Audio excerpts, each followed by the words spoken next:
여러분 안녕하십니까, 진성호입니다. 정치는 정말 비정한 겁니다. 조국 전 법무부 장관, 청와대 민정수석을 마치고 이 법무부 장관으로 내정됐을 때만 하더라도 조국 전 장관은 부산에 내려와 소주를 마시면서 차기 대통령을 꿈꿨습니다. 그러나 조국 전 장관 가족의 사태가 터지면서 윤석열 검찰총장, 그리고 한동훈 당시 대검 반부패 강력부장, 조국 전 장관 일가에 대한 수사를 하면서 완전히 도덕성이 밑바닥인 게 드러나기 시작했습니다. 자녀 입시 비리 등이 터지면서 조국은 현재 2심에서 징역 2년형을 선고받은 상태입니다. 대법원 확정 판결만 나오면 이제 감옥에 가야 합니다. 그런데 조국이 문재인 전 대통령을 어제 방문했습니다. 그리고 문재인 전 대통령은 조국의 신당 창당을 이해한다고 했습니다. 오늘 조국 전 법무부 장관은 자신이 자란 부산을 찾았습니다. 그리고 부산에서 창당 기자회견을 했습니다. 그런데 조국 전 장관이 창당 선언을 하자마자 민주당에서 바로 지금 이 비례대표제 위성정당 연합을 추진하는 단장인 박홍근 의원이 곧바로 받아쳤습니다. 조국 신당과는 함께하기 어렵다. 박홍근이 어떤 사람입니까? 이재명 민주당 대표가 과거 대통령 후보로 나오고 할 때 비서실장을 지냈던 인물입니다. 자, 이재명의 비서실장, 그리고 원내대표를 지냈던 박홍근이 조국의 이 창당 선언 끝나기가 무섭게 찬물을 끼얹어버렸습니다. 반면 눈치가 없는 건지 아니면 그냥 하는 건지 정청래 민주당 수석 최고위원은 또 격려를 보냈습니다. 이게 지금 민주당 모습입니다. 자, 국민의힘은 지난 이 서울시 강서구청장 재보궐선거 이후 조금씩 치고 올라오고 있습니다. 한동훈 비대위원장이 온 뒤는 지지율이 많이 올랐습니다. 반면 이재명의 민주당은 거기에 도취됐는지 점수를 야금야금 갉아먹기 시작해서 이제 거의 비슷해졌다는 여론조사들이 잇따르고 있습니다. 자, 이런 가운데 박홍근이 정말 조국에게 한 방 먹였습니다. 조국은 부산에서 폼 잡다가 개망신을 당했습니다. 지금 민주당에서 무슨 일이 벌어지고 있는 걸까요? 진성호의 융단 폭격 시작합니다. 조국 신당을 융단 폭격합니다. 방송에 앞서 아직 진성호 방송의 구독자가 아니신 분은 붉은색 구독 버튼 눌러주십시오. 더 좋은 방송으로 보답하겠습니다. 자, 조국 전 장관이 방금 전 신당 창당을 선언했습니다. 대한민국의 변화를 이끌어내는 강소정당으로 자리매김하겠다고 호언장담했습니다. 근데 이건 정말 아무리 얼굴이 두꺼워도 그렇지 엊그제 2심에서 징역 2년형을 선고받은 조국이 당을 만들어서 어떻게 하겠다는 겁니까? 본인은 무슨 강소정당이라고 하지만 정치권에서는 일회용 정당, 마지막 발악이 아닌가 의심합니다. 자, 조국 전 장관 자신의 고향인 부산의 민주공원에서 4.19 위령탑 묵념 뒤 기자회견을 열었습니다.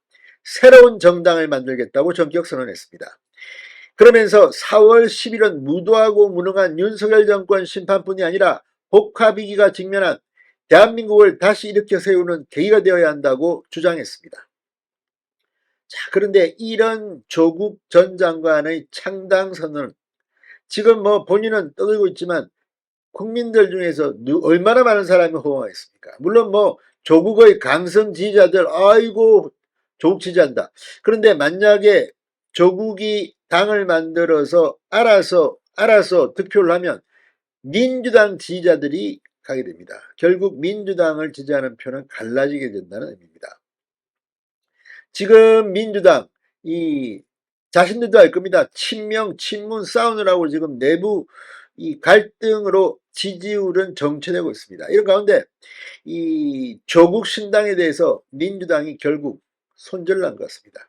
박홍근이 말을 한 걸 보면 이재명이 조국을 손절한 셈입니다. 자, 민주당 민주개혁 진보연합 선거연합 추진단장, 이 비례정당 다른 쪽이랑 연합하는 것을 맡은 박홍근 단장, 민주당 선거연합 추진단장으로서 설령 신당이 만들어지더라도 이번 총선 승리를 위한 선거연합의 대상으로 고려하기 어렵다는 점을 분명히 밝혀둔다고 경고했습니다. 선을 그은 겁니다. 조국 신당 니들하고는 우리 같이 못한다. 지금 가뜩이나 민주당 도덕성 이재명 대표부터가 흔들리는데 조국까지 들어오고 송영길까지 들어오면 이게 무슨 범죄자 집단도 아니고 본인들이 바보 아니면 알 겁니다. 박홍건 의원 방금 전 페이스북을 통해 시민사회 진보정당들과 뜻을 모아 연합정치를 통해 22대 총선을 반드시 승리로 이끌어야 하는 책임자로서 이 상황에 대해 언급하지 않을 수가 없다. 이번 총선에서는 무슨 말을 갖다 붙이든 대한민국을 급속도로 퇴행시킨 윤석열 정권을 심판하여 공정과 상식, 정의와 희망을 바로 세우고 큰 위기에 처한 민생과 민주평화를 다시 살려내라는 국민들의 염원과 명령에 오롯이 충실해야 한다.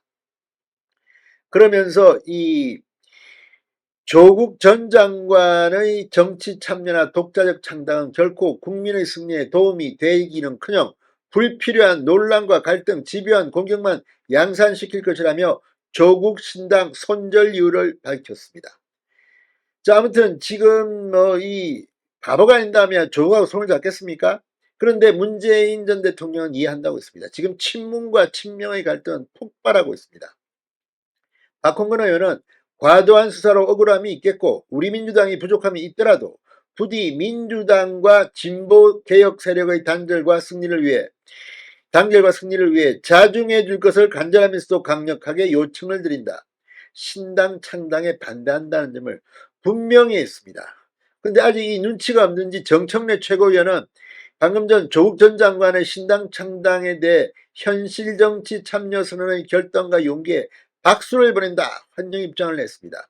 페이스북에서 정청래 최고위원은 그동안 온갖 고초를 잘 견뎌왔다. 어떤 모양으로 같이 할지는 모르겠으나 정권 심판의 큰 바다에서 함께 만날 수 있으리라 기대한다. 따로 또 같이라고 했습니다. 강들은 바다를 포기하지 않는다. 큰 바다에서 함께 만나자. 바다는 비에 젖지 않는다고 주장했습니다. 아무튼 지금 민주당이 이렇게 각계 이 약진하는 걸 보면 정말 개판이라는 생각이 듭니다. 아무튼 이재명은 분명한 것은 임종석도 공천을 안 줄 것 같습니다. 그러니까 임종석이든 조국이든 머리 큰 사람들, 라이벌이 될 수 있는 잠재적 경쟁자는 전부 다 싹부터 자르는 게 아닌가 이런 생각도 듭니다.